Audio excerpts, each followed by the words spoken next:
Good evening everyone, welcome back for another video. If you're here for the first time, it's truly a pleasure to have you. Yesterday on 15th of September, Apple launched bunch of refreshed and new products.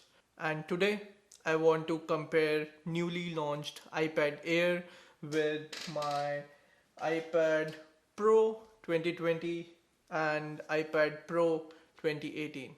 With this new model for iPad Air 4th generation, Apple has even blurred the line between iPad Pro and iPad Air series, but they are targeting specifically different group of users. I have been using my new iPad Pro 2020 11-inch for over 4 months now. I've done a review about this one where I compared this with my older generation iPad Pro. I am going to drop a link for that video here. You can just view that for my views on this new iPad Pro. And before that, I used this iPad Pro 2018 11-inch model for close to 18 months and I was really happy with this product as well. In my experience, these are the best tablets across the industry. With that, let's see the comparison between 2020 iPad Pro and new iPad Air 4th generation. First of all, let's compare their storage capacity. For iPad Air, you get 64GB and 256GB, two options. For iPad Pro 2020, you get a lot of options where storage capacity starts with 128GB and it can go all the way to 1TB. So you have more options in case of iPad Pro 2020. Length and breadth wise, they are similar, 9.74 inches in length and 7 inches for their breadth. The difference is between the thickness. 6.1 millimeter for iPad Air 2020, so it is little thicker than iPad Pro, which has the thickness of 5.9 mm. And this is how Apple is achieving compatibility with their Magic Keyboard as well, because physically their length and breadth is similar, both the devices. So your iPad Pro 2020 Magic Keyboard will be compatible with new iPad Air, which has slightly thicker side edges. Weight wise, there is also a difference. iPad Pro 2020 11-inch is slightly heavier by 0.04 pounds compared with iPad Air, which is only 1 pound. Layout wise also there is a difference. iPad Air 2020 has only 2 speakers, whereas iPad Pro comes with quad speaker setup.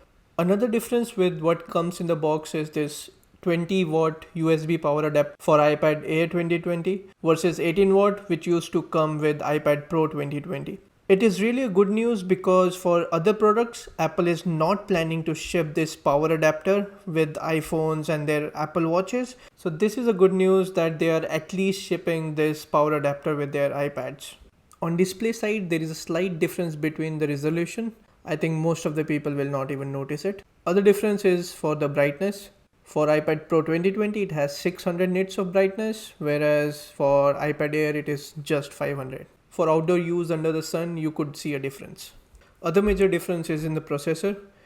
New iPad Air 2020 comes with Apple's new A14 chip versus A12Z Bionic chip on iPad Pro 2020, but it has got embedded M12 coprocessor as well. They're going to crush any competition in tablets. Let's talk about the camera system. The difference between iPad Air and iPad Pro 2020 is that iPad Pro comes with LiDAR sensor and a secondary ultra-wide camera of 10 megapixel. Otherwise, their primary camera of 12 megapixel is similar and it is going to give you very good photos. I know there is no point talking about camera systems on iPads because who uses them? Another very major difference is that iPad Air 2020 4th generation is going to come with Touch ID versus iPad Pro 2020 which had Face ID for authentication. Let's talk about the most important thing, the price difference. As you can see, for base configuration of 64GB, iPad Air comes for $599 versus base configuration for iPad Pro 2020 with 128GB, it comes for $799. After that comparison, the biggest question is which one should you buy? For me, it has to be iPad Air 2020 or iPad Pro 2018 11-inch model, because you can get that one for the similar price as well. But let me tell you the reasons. First of all, the price point. $599 for 64GB versus $799 for 128GB for 11-inch iPad Pro. Second one is my usage, because if I have to buy an iPad now after launch of iPad Air 2020, I would definitely go for iPad Air based on my usage, because most of the times I am consuming content, even for content creation things, most of the things are going to run seamless on new iPad Air as well because the apps that I use are not that heavy. Additionally, I am sure that even iMovie for video editing and rendering is going to work like a charm on new iPad Air. Believe me, there are no complaints with iPad Pro 2020. I'm really happy with this product. So far in my use, Apple doesn't lie. It has got the highest user satisfaction rating. That is for some reason because this product is really amazing.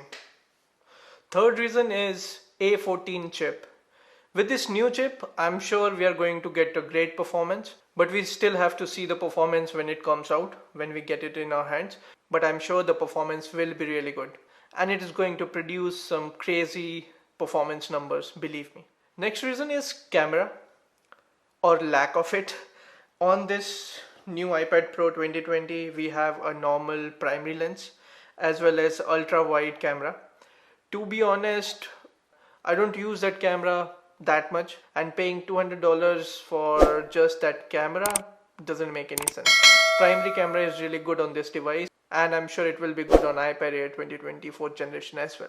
For occasional photos, 12 megapixel primary camera I'm sure is going to be enough. In my last review about this new iPad Pro 2020, I mentioned similar points when I compared it with 2018 model. At that time, I recommended buying 2018 iPad Pro, which is this one, because you can get this model for $599. There were a lot of discounts going on at that time, and I still believe this is one of the best machine you can buy for that price. Design wise, iPad Air is going to be similar to iPad Pro 2018 with just one camera. Obviously you won't have a face recognition, you'll have sensor on the power button.